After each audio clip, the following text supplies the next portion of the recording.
Hello everyone, welcome back. Thanks for joining me. This is part 4 of being active, and I've been talking a little bit about the importance and the effects of being active as a child, but especially when you have a child with autism.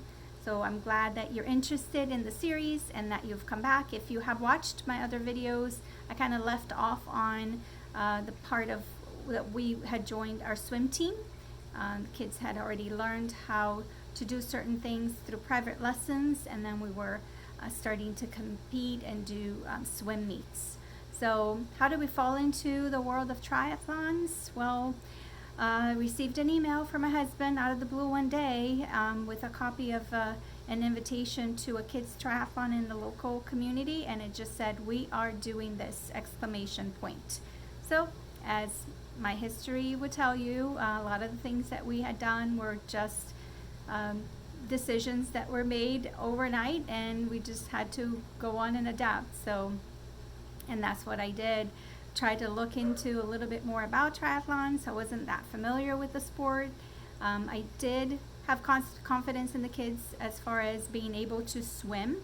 The swimming part was pretty short, but it was very nerve-wracking to think that they would have to ride their bike on their own. And I think the run part didn't worry me as much because it was the last part, and I know they could probably get through it pretty easily.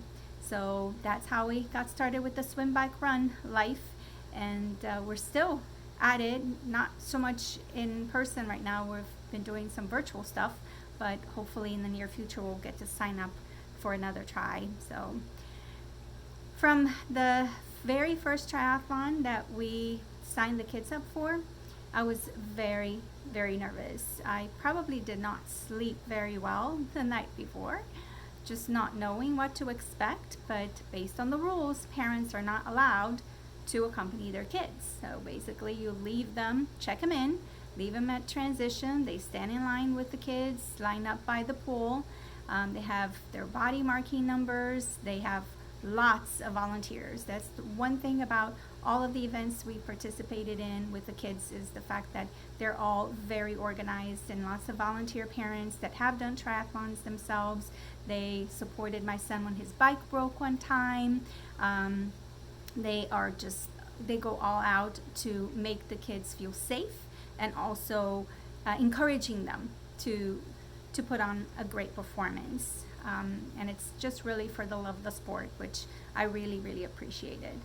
First one though, it was very nerve-wracking. It was not something that I was familiar with at all, and just being confident that they could actually survive away from us. We had a little bit of experience with swim meets, but they were pretty much there where we could see them. We could see them line up for their events at swimming. We were in usually an enclosed building, so it was a little bit difficult to let go and not interfere and let them manage their swim events. But with the triathlon, it was just an open world. From the time that they got into that pool and then got out of the pool and got onto the bike route, we had no visibility, so it was just very nerve-wracking. What we did though, as we learned things as we went through the 11 triathlons that they completed, things got a lot more comfortable, and then we knew what to expect. They knew what to expect. But at the very beginning, a very important thing we did is take the kids to the location and just walk through or drive through the route and explain what was expected and what would happen pretty much at every point. So we had learned that lesson in other things in life for rehearsing things with our son. So this was definitely a time where we put that into practice, and I think it helped them feel more comfortable, and it helped us as well. Last minute things do happen, the nerves, and having other kids that may fall in front of them, or things that may prevent them from performing their best. Like they were good swimmers, so not all of the kids participating were good swimmers. So when they jumped in the pool, sometimes they had they were detained by some of the kids, so they had to learn how to pass, how to go around, over, under, whichever way you could do, which didn't happen in the first few triathlons, but then they gained confidence and they were able to do much better.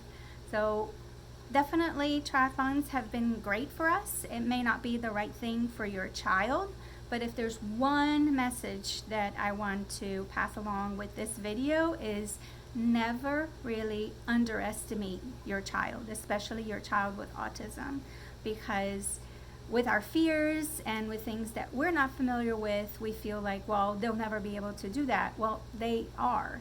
And my kids surprised me a lot. Every time we would go to a triathlon, we participated in very small ones that were very separated by ages and everything, but we also participated in a couple at the university that had pretty much 800 kids.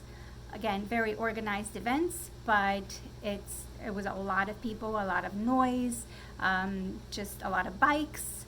You had to remember where your bike was, remember where to put it back, worrying about not getting disqualified by doing certain things.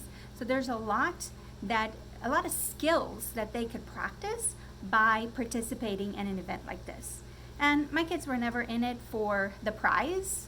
Of course, they get medals and they get excited about it, they get t-shirts, but just the fact of being able to feel accomplished at the very end, that they did the distance and that they were able to complete it, made the whole effort so much worth it. So I hope this helps you. I hope if you're up for it, you'll give it a try. No pun intended, I guess. But it's been really great for us. So I hope you come back. I still have to talk a little bit about a couple other things that we have done when it comes to being active. So I'll see you on the next video. Bye everyone.